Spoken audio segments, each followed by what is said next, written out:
transparent homeschool. My name is Beth. If you have not been around my channel before, I have 4 kiddos and we currently homeschool 3 of them.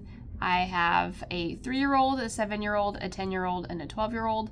And so I just wanted to take a moment to hop on here and make this video. Today's video is going to be very specific, all about my first year of homeschooling a middle schooler. My eldest son is 12. He will be 13 at the end of the summer.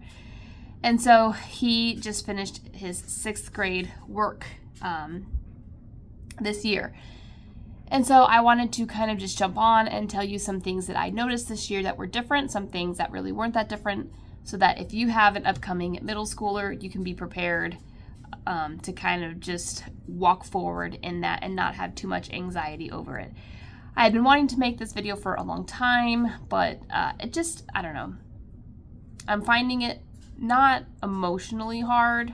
I guess it is a little bit of emotional, but like I'm not crying over it or anything, but just dealing with my kids growing up. For some reason, my eldest this year, just watching him change and all of those things, it's been a little bit of a struggle for me. And so I've just tried to put this video off and off and off because talking about it sometimes makes me sad. But in a good way, I guess, if that makes any sense. So, 6th grade, okay? This is the very beginning of most public school middle schools or junior highs. And from my experience as a homeschooling mom now, of doing basically multiple times in elementary and then now having a first time 6th grader, I haven't really found there to be that big of a difference. As far as schoolwork, course load, concepts taught, all those kinds of things have really been just a continuation of 5th grade from last year.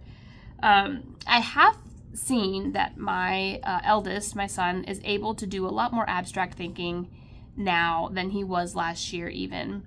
And again, I know that's just him growing and developing, but there are some other things that I wrote down. I have some notes down here because I didn't want to forget anything.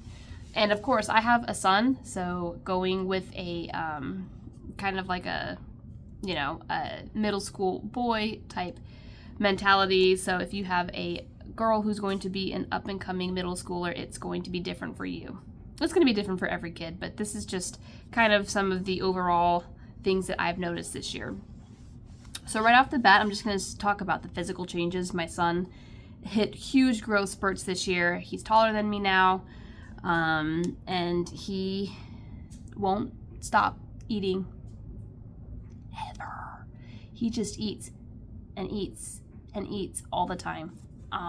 It's been kind of funny just because it's like every time I see him, he has something else to eat. He drinks water and milk all the time.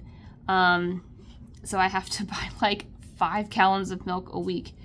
But that's just been something that I've really noticed this year. He never used to have like the biggest appetite, and now it just seems like it's insatiable.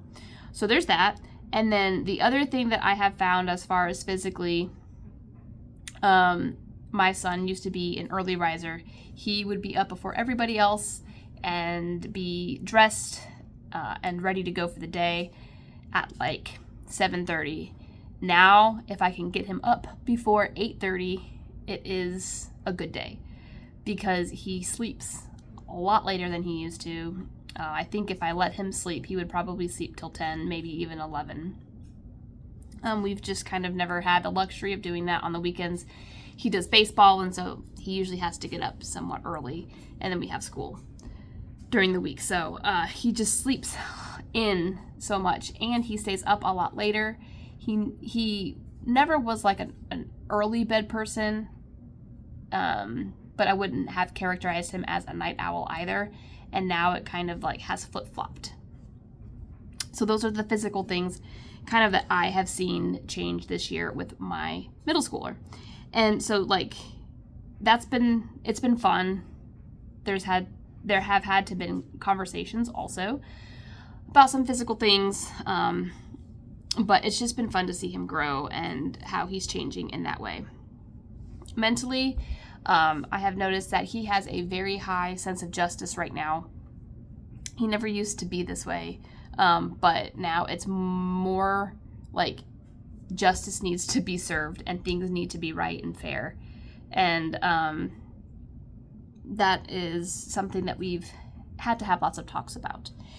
And the other thing with 6th grade, I already kind of mentioned it earlier, but like as far as coursework goes, not a whole lot changes from 5th grade to 6th grade.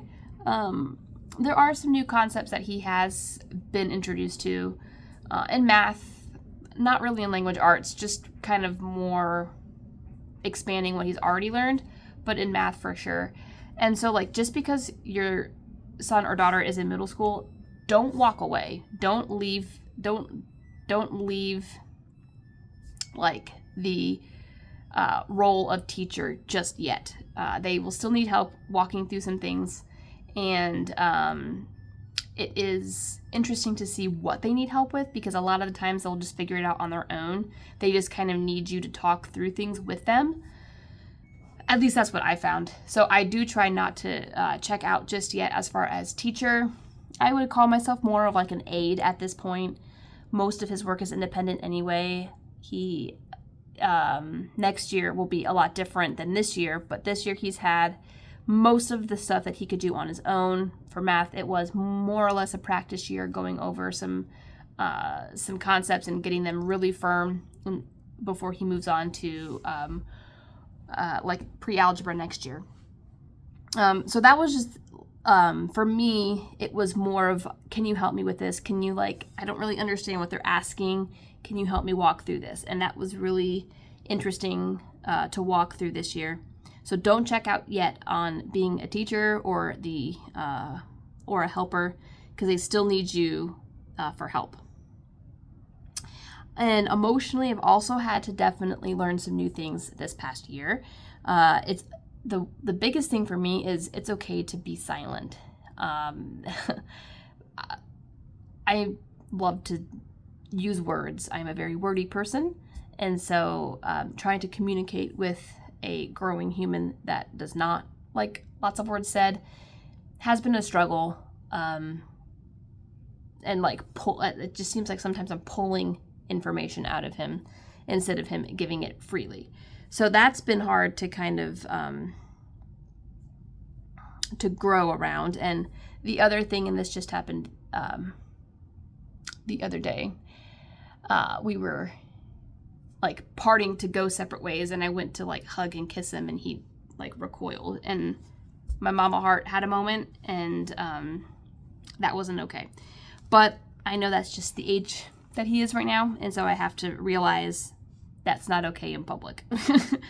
And then emotionally, the last thing is like still offer encouragement, right? They still need you to be their cheerleader. They still need you to be in their corner. They need to know that you have their back. And so when they do something great, make sure you point it out, make a big deal about it.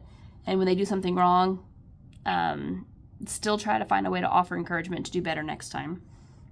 They need to know that you're still with them, even though their mistakes now are going to start getting more real life than kind of just your elementary ones. And then socially, definitely more friend-oriented at this point. We have made some new friends this year in our Bible study and trying to find opportunities for them to get together. He doesn't want me to call them play dates anymore because play dates are for little kids. So I guess we've went to calling it just like hanging out time, or like if he just wants to go over, or if he wants to have a friend come over. Like those are the words now. Can't use play date because that's, those are for babies. And then another thing that he has started to do is go to the youth group at our church on Wednesday nights. That's become very important to him because all of his friends from his class on Sunday morning go to Wednesday nights. And so that's just another chance for him, again, to get with his friends and hang out. And so those are just some things I've noticed this year that have really changed with my son. And I guess that's okay because he needs to go through these things to become the beautiful young man that he is growing into. So if you have an up-and-coming middle schooler, just take heart. It's not that different from elementary. There are just certain things that you have to now change. not everything at once. Like this list that I gave you, it took me a whole year to compile, right? It took me a whole year to kind of see how these things have played out. But if you have middle schoolers, if you have high schoolers, give me a thumbs up, because I'm trailing in your wake here. If you have any words of encouragement for me, please share them with me. If not, I will see you guys in my next video really soon. Bye.